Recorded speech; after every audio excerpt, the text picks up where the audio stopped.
Beetroot chutney எப்படி செய்யலாம் அப்படிங்கிறத பார்க்கலாம். பீட்ரூட்டை மேலே இருக்க தோலை சீவிட்டு சின்ன சின்னதாக கட் பண்ணி எடுத்துக்கோங்க. கடாயில் கொஞ்சமாக எண்ணெய் ஊற்றுங்க. கடலைப்பருப்பு அடுத்தது உளுத்தம்பருப்பு ரெண்டும் சமமான அளவில் எடுத்துகிட்டு ஒரு 2 நிமிஷம் நல்லா வறுத்துருங்க. அதுக்கப்புறம் இஞ்சி துண்டு ஒரு 5-6 பல் பூண்டு சேர்த்துக்கோங்க.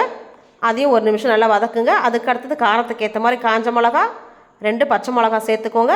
அடுத்தது ஒரு கைப்பிடி அளவு கருவேப்பிலை.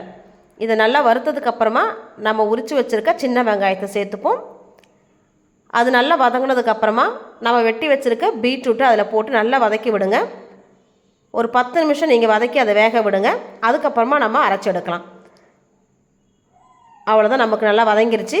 அதுக்கப்புறம் கொஞ்சமாக புளி சேர்த்துக்கோங்க. தேங்காய் ஒரு கைப்பிடி அளவு உங்களுக்கு வேணும்னா சேர்த்துக்கலாம், இல்லைனா வேண்டாம்.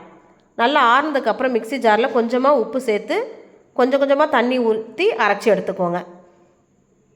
மிக்ஸி ஜாரை மட்டும் கழுவி கொஞ்சமாக தண்ணி ஊற்றிக்கோங்க. அடுத்தது தாளிச்சிக்கலாம். கொஞ்சமாக கடாயில் எண்ணெய் ஊற்றுங்க.